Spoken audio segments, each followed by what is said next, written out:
بسم اللہ الرحمن الرحیم۔ السلام علیکم ورحمۃ اللہ وبرکاتہ۔ آپ دیکھ رہے ہیں مکالمہ ڈاکٹر عمیر محمود صدیقی کے ساتھ۔ ناظرین، گزشتہ ایپیسوڈ میں ہم نے بات کی ہے مرزا قادیانی کی زندگی کے چند انتہائی اہم اور دلچسپ پہلوؤں پر، اور آج بھی انشاءاللہ ہم اسی عنوان پر بات کریں گے۔ اگر آپ نے ابھی تک ہمارے یوٹیوب چینل کو سبسکرائب نہیں کیا تو ہمارے یوٹیوب چینل کو ضرور سبسکرائب کیجئے، اور ہمارے فیس بک کے پیج کو بھی لائک کیجئے تاکہ تسلسل کے ساتھ ہمارے یہ پروگرام آپ تک پہنچتا رہے۔ آج ہم بات کر رہے ہیں اسی موضوع کے تسلسل میں مرزا قادیانی کی زندگی کے چند اہم اور دلچسپ پہلوؤں پر۔ لاسٹ ایپیسوڈ میں ہم نے مرزا قادیانی کے والد کی اس سے متعلق جو رائے تھی اس کو پیش کیا، اور ہم نے آپ کے سامنے یہ بات پیش کی کہ مرزا قادیانی ایک انتہائی غبی، نکما، بلید الذہن، بے وقوف اور انتہائی احمق انسان تھا۔ اس کا باپ اس سے بہت زیادہ ناراض رہا اور اپنے بیٹے کو نالائق کہتا رہا، لیکن باپ کی نصیحت اور وصیت اپنے بیٹے کے کسی کام نہ آئی۔ مرزا قادیانی نے قانون کا امتحان پاس کرنے کی کوشش کی تاکہ قانونی مقدمات میں اپنے باپ کی مدد کر سکے، لیکن مرزا قادیانی اس قانونی امتحان میں نقل کی وجہ سے فیل ہو گیا۔ اسی طرح سے مرزا قادیانی کو جوانی کی ہی عمر سے بہت سے عوارضات لاحق ہو چکے تھے، جن میں سے چند بیماریوں کا ہم نے اس ایپیسوڈ میں ذکر بھی کیا۔ خاص طور پر ہم نے آپ کے سامنے یہ بیان کیا کہ مرزا قادیانی سے عورتیں جو اس کے ارد گرد رہا کرتی تھیں وہ پردہ نہیں کرتی تھیں اور ننگی ہو کر اس کے کمرے میں نہا کر چلی جاتی تھیں، اور مرزا قادیانی وہاں پر اپنے لکھنے پڑھنے کا کام بھی ساتھ میں کرتا رہتا تھا۔ اس کے ساتھ آپ نے یہ بھی دیکھا کہ ایک ایسا شخص کہ بارش کے موسم میں ایک کمرہ، ایک بوڑھا آدمی، اس کی ایک جوان بیٹی، اور بارش کے اس موسم میں مرزا قادیانی نے اس بوڑھے آدمی کے گھر میں گھسنے کی بھی کوشش کی اور بالآخر انہیں دھکے دے کر وہاں سے نکال دیا گیا۔ سیرت المہدی جلد نمبر 1 صفحہ نمبر 49۔ اور یاد رکھیں کہ سیرت المہدی وہ کتاب ہے کہ جسے مرزا قادیانی کے بیٹے مرزا بشیر احمد ایم اے نے تصنیف کیا ہے، اور 2 جلدوں میں یہ کتاب قادیانیت میں انتہائی اہمیت کے حامل اس لیے ہے کہ مرزا قادیانی کی سوانح حیات اس کے اپنے بیٹے نے رقم کی ہے، یعنی گھر کی گواہی ہے۔ اب آپ دیکھیں گے پہلے جو ہم نے حوالہ جات پیش کیے وہ مرزا قادیانی کے باپ اور اس کے مرید کے تعلق سے تھے۔ آج ہم بات کریں گے خاص طور پر کہ مرزا قادیانی کے بیٹے نے اپنے باپ کے بارے میں کیا رقم کیا۔ سیرت المہدی صفحہ نمبر 49 پر لکھا ہے، اور والدہ صاحبہ بیان فرماتی ہیں کہ حضرت مسیح موعود یعنی قادیانیوں کے مطابق مرزا قادیانی عموماً ریشمی اظہار بند استعمال فرماتے تھے، کیونکہ آپ کو پیشاب جلدی جلدی آتا تھا، اس لیے ریشمی اظہار بند رکھتے تھے تاکہ کھلنے میں آسانی ہو اور گرا بھی پڑ جاوے تو کھولنے میں دقت نہ ہو۔ صوتی اظہار بند میں آپ سے بعض دفعہ گرا پڑ جاتی تھی تو آپ کو بہت تکلیف ہوتی تھی۔ ناظرین، آپ نے ملاحظہ کیا کہ مرزا قادیانی کو ریشمی اظہار بند دیا گیا۔ اس کی وجہ یہ ہے کہ مرزا قادیانی کو ایک بیماری کثرت سے پیشاب آنا بھی تھا، اور اس کو ایک دن میں 100 مرتبہ پیشاب آتا تھا۔ اب آپ اندازہ کیجئے کہ اگر ایک آدمی روزانہ دن رات 100 مرتبہ پیشاب کرتا ہو اور بیت الخلاء میں اس کے اظہار بند میں گرہ لگ جاتی ہو اور گرہ کھول نہ پاتا ہو تو یقیناً ایسے شخص کی شلوار کئی مرتبہ اپنے ہی پیشاب میں گندی اور ناپاک ہو جاتی ہوگی۔ اسی طرح سے سیرت المہدی صفحہ نمبر 60 پر لکھا ہے، نیز بیان کیا کہ مجھ سے حضرت والدہ صاحبہ نے کہ جب سے حضرت مسیح موعود کو دورے پڑنا شروع ہوئے اس وقت سے آپ نے سردی گرمی میں گرم کپڑے کا استعمال شروع فرما دیا تھا۔ ایک دفعہ کوئی شخص آپ کے لیے گرگابی لے آیا۔ گرگابی یعنی جوتا جو صرف نیچے پنجے تک ہوتا ہے، آپ نے پہن لی، مگر اس کے الٹے سیدھے پاؤں کا آپ کو پتہ نہیں لگتا تھا۔ کئی دفعہ الٹی پہن لیتے تھے اور پھر تکلیف ہوتی تھی۔ بعض دفعہ آپ کا الٹا پاؤں پڑ جاتا تو تنگ ہو کر فرماتے ان کی کوئی چیز بھی اچھی نہیں ہے۔ والدہ صاحبہ فرماتی ہیں کہ میں نے آپ کی سہولت کے واسطے الٹے سیدھے پاؤں کی شناخت کے لیے نشان لگا دیے تھے، مگر باوجود اس کے آپ الٹا سیدھا پہن لیتے تھے، اس لیے آپ نے اسے اتار دیا۔ صفحہ نمبر 344 پر لکھا ہے، بعض دفعہ جب حضور جراب پہنتے تھے تو بے توجہی کے عالم میں اس کی ایڑی پاؤں کے تلے کی طرف نہیں بلکہ اوپر کی طرف ہو جاتی تھی، اور بارہا ایک کاج کا بٹن دوسرے کاج میں لگا ہوا ہوتا تھا، اور بعض اوقات کوئی دوست حضور کے لیے گرگابی ہدیتاً لاتا تو آپ بسا اوقات دایاں پاؤں بائیں میں ڈال لیتے تھے اور بایاں دائیں میں۔ چنانچہ اسی تکلیف کی وجہ سے آپ دیسی جوتی پہنتے تھے۔ اسی طرح کھانا کھانے کا یہ حال تھا کہ خود فرمایا کرتے تھے کہ ہمیں تو اس وقت پتہ لگتا ہے کہ کیا کھا رہے ہیں جب کھاتے کھاتے کوئی کنکر وغیرہ کا ریزہ دانت کے نیچے آ جاتا۔ حضرت مسیح موعود علیہ السلام کو قادیانیوں کے مطابق اپنی وفات سے قبل سال ہا سال اسہال کا عارضہ رہا تھا، یعنی دستوں کا مرض رہا، چنانچہ حضور اسی مرض میں فوت ہوئے۔ بارہا دیکھا گیا کہ حضور کو دست آنے کے بعد ایسا ذوف ہوتا تھا کہ حضور فوراً دودھ کا گلاس منگوا کر پیتے تھے۔ اسی طرح سیرت المہدی میں صفحہ نمبر 417 پر لکھا ہے کہ بارہا دیکھا گیا کہ بٹن اپنا کاج چھوڑ کر دوسرے ہی میں لگے ہوئے ہوتے تھے، بلکہ صدری کے بٹن کوٹ کے کاجو میں لگائے ہوئے دیکھے گئے۔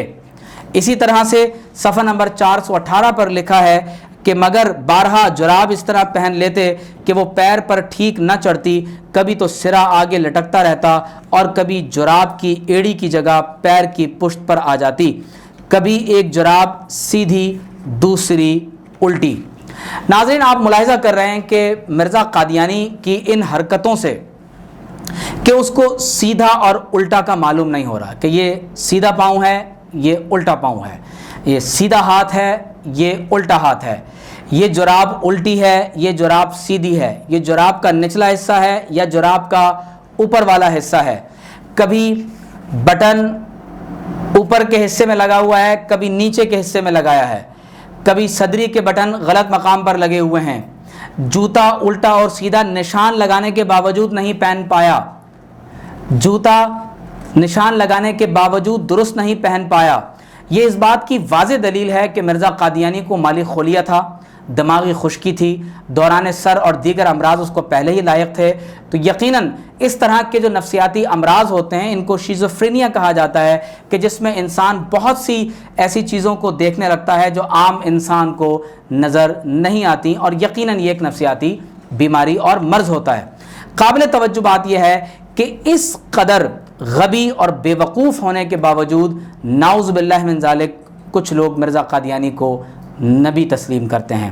سیرت المہدی صفحہ نمبر 225 پر لکھا ہے، بیان کیا مجھ سے والدہ صاحبہ نے کہ ایک دفعہ حضرت صاحب سناتے تھے کہ جب میں بچہ ہوتا تھا، ایک دفعہ بعض بچوں نے مجھے کہا کہ جاؤ گھر سے میٹھا لاؤ۔ میں گھر میں آیا اور بغیر کسی سے پوچھنے کے ایک برتن میں سے سفید بورا اپنی جیبوں میں بھر کر باہر لے گیا، یعنی چوری کی، اور راستے میں ایک مٹھی بھر کر منہ میں ڈال لی۔ بس پھر کیا تھا، میرا دم رک گیا اور بڑی تکلیف ہوئی، کیونکہ معلوم ہوا کہ جسے میں نے سفید بورا سمجھ کر جیبوں میں بھرا تھا وہ بورا نہ تھا بلکہ پسا ہوا نمک تھا۔ ناظرین، آپ ملاحظہ کر رہے ہیں کہ مرزا قادیانی کے جو افعال ہیں اس سے یہ بات واضح ہو رہی ہے کہ ایک بہت ہی غبی اور بے وقوف اور احمق انسان، بچپن ہی سے بے وقوفی اس پر مسلط رہی اور یہ حماقت کے انداز اس پر ہمیشہ قائم دائم رہے۔ اور مرزا قادیانی پر آپ جانتے ہیں کہ دورے بھی پڑتے تھے۔ مرزا قادیانی کی جو بیماریاں ہیں اس پر ہم تفصیلی بات انشاءاللہ آئندہ آنے والی ایپیسوڈز میں کریں گے، لیکن اس پروگرام میں ہم آپ کو یہ بتا رہے ہیں کہ مرزا قادیانی کی زندگی کے چند دلچسپ اہم پہلو ملاحظہ کیجئے۔ مکتوبات احمد جلد اول صفحہ نمبر 342۔ مرزا قادیانی نے اپنے ایک دشمن پر لعنت کی اور کہا کہ اس پر 10 بار لعنت۔ تو اب آپ اندازہ کیجئے کہ لعنت کیسے بھیجی، ملاحظہ کیجئے۔ نمبر 1 لعنت، نمبر 2 لعنت، نمبر 3 لعنت، نمبر 4 لعنت، لعنت لعنت لعنت لعنت لعنت لعنت۔ مرزا قادیانی نے 10 مرتبہ لعنت کے لفظ کو لکھا۔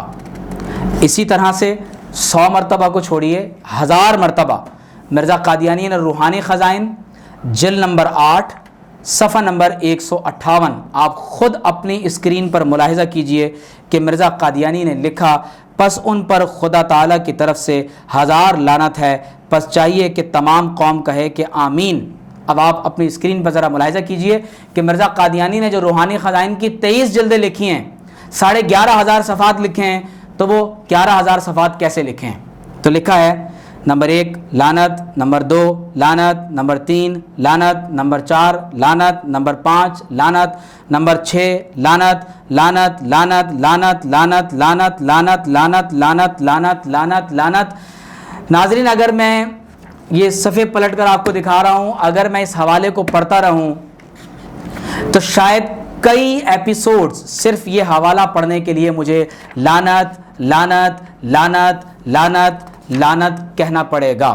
آپ ملاحظہ کر رہے ہیں کہ کس طرح سے صفحہ نمبر 158، 159، 160، 161، 162 ان تمام تر صفحات پر آپ کو مرزا قادیانی کے یہ جملے بکھرے ہوئے دکھائی دے رہے ہیں کہ اس نے سب لوگوں پر لعنت کی اور لعنت کو نعوذ باللہ اپنا وتیرہ بنا لیا۔ ہم آج کے اس پروگرام کو ایک آخری حوالے پر مکمل کر رہے ہیں۔ ہم نے محمدی بیگم کے حوالے سے اور نصرت جہاں بیگم کے حوالے سے مرزا قادیانی نے جو دوسری شادی کی اور پھر تیسری شادی کی کوشش کی، ہم تفصیلاً بات کر چکے ہیں۔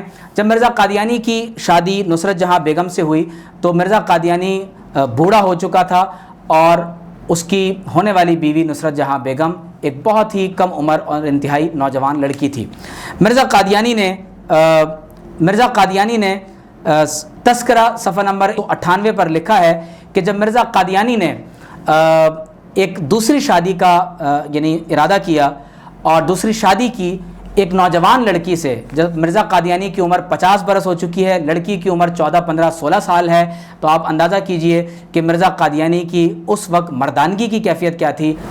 ہم مرزا قادیانی کی تحریر سے خود پڑھتے ہیں۔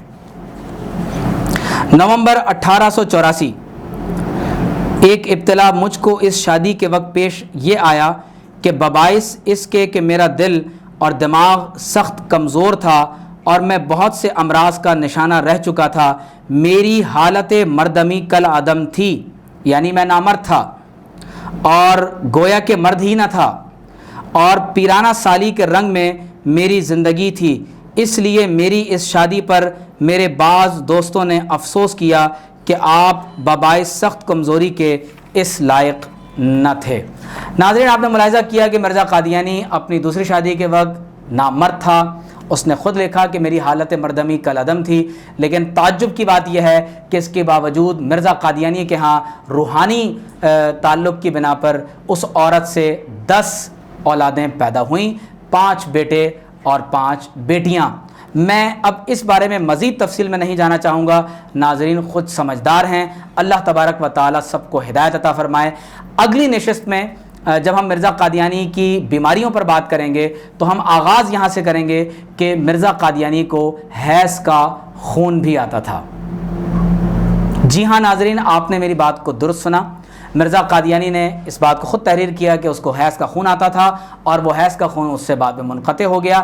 یہ تمام باتیں اس بات کی دلیل ہیں کہ ایک غبی، بلید الذہن، بے وقوف، احمق، نکما، نکھٹو، ہڈ حرام شخص جس کا باپ اسے نالائق کہتا ہے اور مولوی بھی بننے کے قابل نہیں سمجھتا، تو یقیناً ایسا شخص جب دعویٰ نبوت کرتا ہے تو اسے دماغی مرض کہا جا سکتا ہے، اسے شیزوفرینیا کہا جا سکتا ہے۔